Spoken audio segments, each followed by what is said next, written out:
আমরা অন্তর্বর্তীকালীন সরকারকে অনুরোধ করব, জনগণের এই সকল দাবি মেনে নিন। আধিপত্যবাদী শক্তির কাছে মাথা নত করবেন না। বাংলাদেশের জনগণ আধিপত্যবাদকে কোনদিন বরদাস্ত করে নাই, আগামী দিনেও বরদাস্ত করবে না ইনশাআল্লাহ। আসসালামু আলাইকুম ওয়া রাহমাতুল্লাহি ওয়া বারাকাতুহু। আজকে 7ই অক্টোবর সেই ঐতিহাসিক বেদনা বিধুর আবরার ফাহাদ হত্যা দিবসের সেই ঐতিহাসিক দিবস 7ই অক্টোবর। সম্মানিত ভাই এবং বন্ধুগণ, 6 অক্টোবর দিবাগত রাত্রে বাংলাদেশের অন্যান্য বিদ্যাপীঠের মতো সর্বোচ্চ বিদ্যাপীঠ বাংলাদেশ প্রকৌশল বিশ্ববিদ্যালয়ের শেরে বাংলা হলে ছাত্ররা যখন নিজেদের লেখাপড়ায় ব্যস্ত ছিল, ঠিক সেই সময়ে গভীর রাত্রে আবরার ফাহাদের উপরে নির্যাতন চালানো হয়। আবরার ফাহাদকে নিষ্ঠুর নির্যাতনে নিষ্পেষণে তাকে গোটা শরীর থেতলে দেওয়া হয়। এক পর্যায়ে সে যখন পিপাসায় তৃষ্ণার্ত অবস্থায় যখন চিৎকার করে বলছিল, আমাকে একটু পানি দাও, সেই সময়ে ওই হায়নার দল তাকে পানির পরিবর্তে পেশাব দিয়েছিল।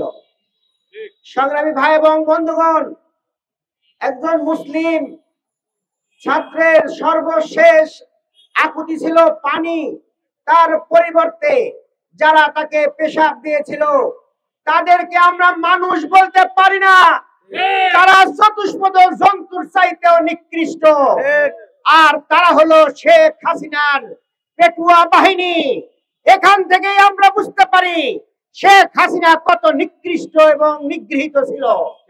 সংগ্রামী ভাই এবং বন্ধুগণ, 5ই আগস্ট 2024 সাল আর আজকে 7ই অক্টোবর 2025 সাল, এই 1 বছরের মধ্যেই আমরা অনেকেই শেখ হাসিনার সেই নৃশংস হত্যাকাণ্ড সহ নৃশংস ঘটনাগুলো আমরা ভুলতে বসেছি।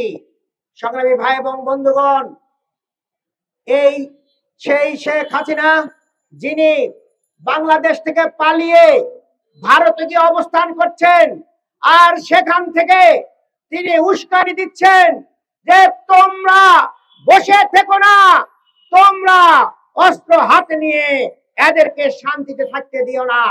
প্রিয় ভাই এবং বন্ধুগণ, সে ওই ভারত থেকে, ভারতের ওই মোদী সরকারকে উস্কানি দিচ্ছে এবং এই দেশের ভিতরে তারা লুকিয়ে আছে ওই সকল দোসররাও সেই উস্কানিতে পা দিয়ে বাংলাদেশের প্রতিটি মুহূর্তকে আমাদের জন্য একটা কষ্টের পরিবেশ সৃষ্টি করার জন্য পায়তারা করছে।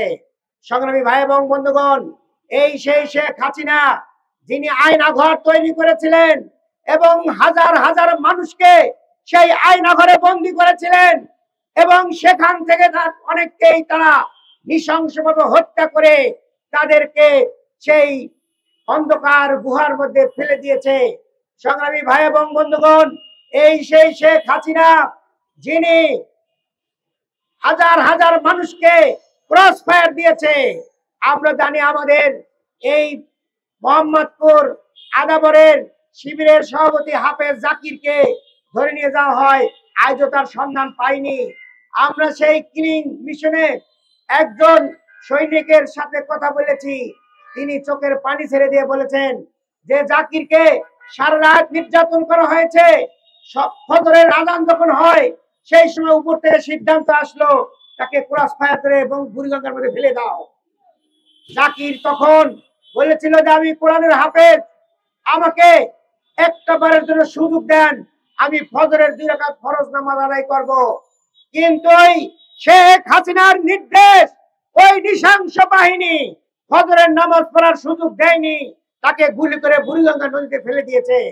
সংগ্রামী ভাইয়েরা, এইভাবে অসংখ্য মায়ের বুক খালি করেছে, অসংখ্য ভাই বোনকে তাদের স্বজন হারা করেছে, অসংখ্য মানুষকে তারা রিমান্ডে নিয়ে পঙ্গু করে দিয়েছে।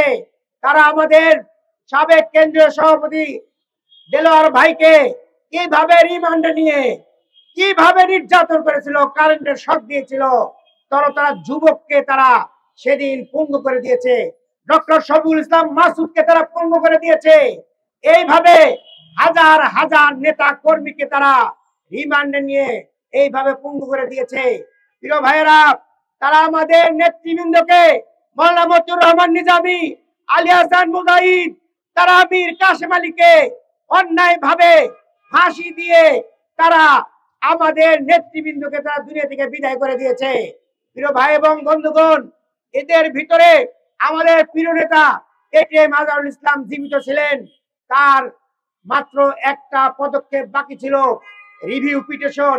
সেই রিভিউ পিটিশন এখানে হাইকোর্টের শুনানির পরে হাইকোর্টের সর্বসম্মতি সুপ্রিম কোর্টের 7 জন বিচারপতি একমত হয়ে বলেছেন যে তার বিরুদ্ধে অন্যায় করা হয়েছে, তার কোনো সাক্ষী প্রমাণ মেলে নাই, তাকে নির্দোষীতে খালাস দিয়ে তিনি আজকে বাহিরের জীবন যাপন করছেন।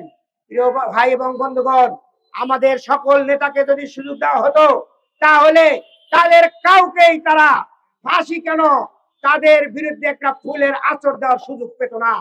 প্রিয় ভাই এবং বন্ধুগণ, এইভাবে তারা মানুষদেরকে নির্যাতন নিষ্পেষণ করে বাংলাদেশের একটি কারাগারে পরিণত করেছিল। প্রিয় ভাই এবং বন্ধুগণ, তাদের আমলে সীমান্তের হত্যা হয়েছে, তাদের আমলে অসংখ্য চুক্তি করেছে, যে চুক্তি আজও বাংলাদেশের মানুষ জানতে পারে নাই। সংগ্রামী ভাই এবং বন্ধুগণ, আমরা অন্তর্বর্তীকালীন সরকারকে বলবো, শেখ হাসিনা বাংলাদেশের পরিপন্থী যত চুক্তি করেছে সকল চুক্তি ওই ভারতের সাথে সকল চুক্তি বাতিল করা হোক। প্রিয় ভাইয়েরা, দেশের জনগণ ওই সকল কালো চুক্তির পক্ষে নাই, জনগণ আপনাদের সাথে থাকবে ইনশাআল্লাহ। সংগ্রামী ভাই এবং বন্ধুগণ, আজকে প্রশাসনের ভিতরে ওই শেখ হাসিনার অনেক দোষর রয়েছে। ওই সকল দোষরদের মুক্ত না করতে পারলে আমরা সঠিক নির্বাচন পাবো না। আমরা আজকে এই আমাদের সরকারের কাছে দাবি করব, আপনি বলেছিলেন আমার প্রথম পদক্ষেপ সংস্কার, দ্বিতীয় পদক্ষেপ সংস্কার, তৃতীয় পদক্ষেপ সংস্কার, কিন্তু আমরা দেখতে পাচ্ছি ঐক্যমতের ভিত্তিতে যে সিদ্ধান্তগুলো হচ্ছে সেই সিদ্ধান্তের আইনি ভিত্তি দেওয়ার জন্য যারা এই পায়তারা করছে তারা হচ্ছে শেখ হাসিনার দালাল, তারা হলো ভারতের পক্ষের শক্তি। আমরা জনগণকে বলবো, এই আইনি ভিত্তি দেওয়ার জন্য যদি কোনো ষড়যন্ত্র করা হয় এর বিরুদ্ধে আমাদের রাজপথে নেমে আসতে হবে। সংগ্রামী ভাই এবং বন্ধুগণ, আগামী দিনে যে ফেব্রুয়ারিতে আপনি নির্বাচনের ঘোষণা দিয়েছেন, এই ফেব্রুয়ারিতেই নির্বাচন দিতে হবে এবং জুলাই সনদের আইনি ভিত্তির মাধ্যমে আপনারা সেই ফেব্রুয়ারিতে নির্বাচন দেওয়ার জন্য ব্যবস্থা নিন। জনগণ আপনাদের সাথে থাকবে। আর যদি কোনো ষড়যন্ত্র করা হয় তাহলে 5ই আগস্টে যেভাবে মানব প্রাচীর তৈরি করে ভারতের এজেন্ডাকে ভণ্ডুল করে দেওয়া হয়েছে, আগামী দিনে যে কোনো ষড়যন্ত্র ভণ্ডুল করে দেওয়া হবে। আমরা অবিলম্বে বলছি, লেভেল প্লেইং ফিল্ড তৈরি করে পিআরের মাধ্যমে এবং ওই সকল ঘাতকদের বিচার করে দৃষ্টান্তমূলক শাস্তি এবং ওই ঘাতকদের যারা সহযোগী ছিল অর্থাৎ 14 দল সহ ওই জাতীয় পার্টিকে নির্বাচনে অযোগ্য ঘোষণা করতে হবে। সংগ্রামী ভাইরা, আমরা এই সকল দেশের পক্ষের এই দাবিকে আমরা ঐক্যবদ্ধভাবে আমরা জনগণের দাবিতে পরিণত করি এবং আমরা অন্তর্বর্তীকালীন সরকারকে অনুরোধ করব, জনগণের এই সকল দাবি মেনে নিন। আধিপত্যবাদী শক্তির কাছে মাথা নত করবেন না। বাংলাদেশের জনগণ আধিপত্যবাদকে কোনদিন বরদাস্ত করে নাই, আগামী দিনেও বরদাস্ত করবে না ইনশাআল্লাহ। আসুন আমরা আবরার ফাহাদের হত্যাকারী যারা এখনো সুপ্রিম কোর্টে এখনো রায় হয় নাই, হাইকোর্ট এবং জজ কোর্টে রায় হয়েছে, সুপ্রিম কোর্টের রায় অবিলম্বে কার্যকর করে আবরার ফাহাদের মায়ের আমরা যেন শান্তি দিতে পারি সেই উদাত্ত আহ্বান জানিয়ে সবাইকে ঐক্যবদ্ধ ভাবে থাকার উদাত্ত আহ্বান জানিয়ে আমার কথা এখানে শেষ করছি। আল্লাহ হাফেজ।